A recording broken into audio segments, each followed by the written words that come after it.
Work is renegotiating itself again, and the pattern this week is easy to spot. Pay is louder, measurement is heavier, cuts keep arriving, and everyone is pretending these are separate stories. They are not. Welcome to Paper Cut.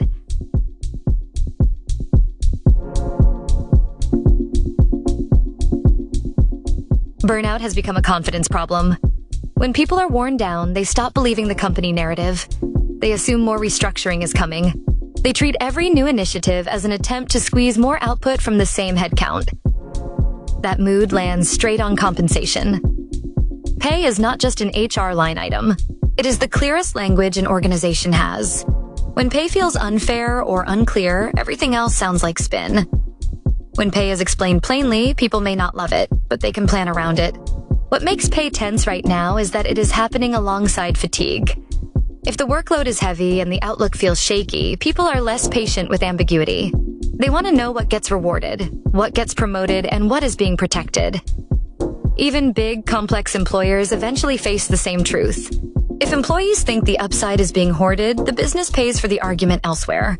Productivity drops, quality drops, talent walks, or the workforce pushes back. If you lead employer brand, the takeaway is simple. If you are changing pay, say so plainly. If you are not changing pay, explain what you are doing instead. Most frustration comes from mystery, not math. We are past the phase where workplace AI is a novelty.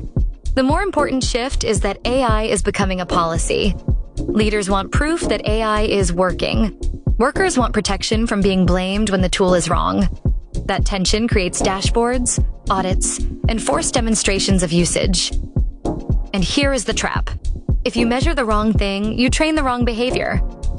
People start managing the score.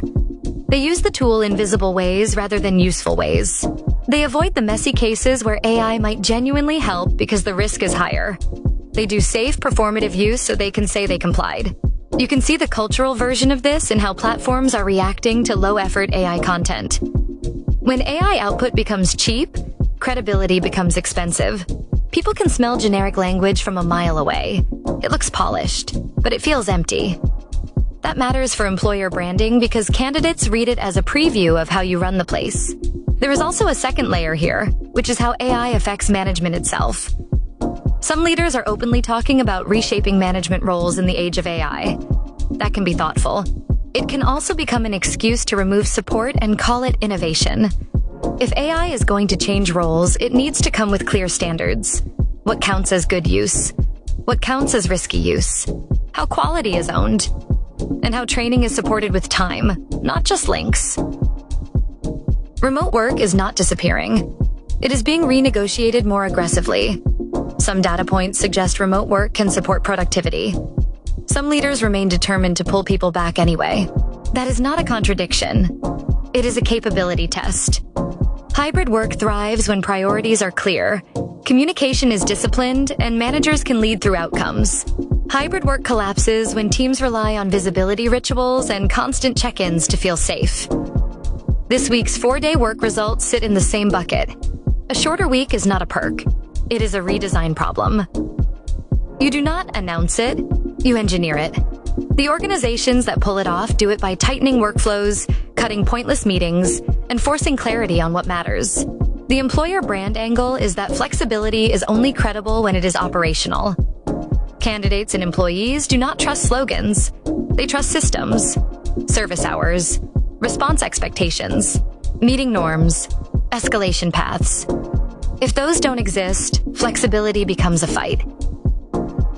HR is being described as a rising power function. That is true in some organizations. In others, HR is being asked to carry transformation while being handed the consequences of decisions it didn't make. This week's stories underline the split. Some leaders talk about culture as an operating system, which is the right metaphor. Culture is the set of defaults that decides how work happens when nobody is watching. Other leaders treat HR like a cost center and then act surprised when people problems multiply. If you remove the function that handles conflict, capability, and clarity, you don't remove the need.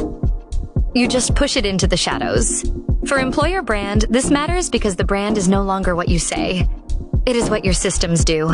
recruitment processes, manager behavior, internal mobility, fairness, and how you handle pressure. That is the actual campaign. If you want HR to carry culture, give it authority, capacity, and cross-functional support. Otherwise, it becomes the complaint desk for strategy. Now the cut list, because layoffs and restructures keep shaping the emotional weather. Meta's wave set the tone. Intuit signaled a deep refocus.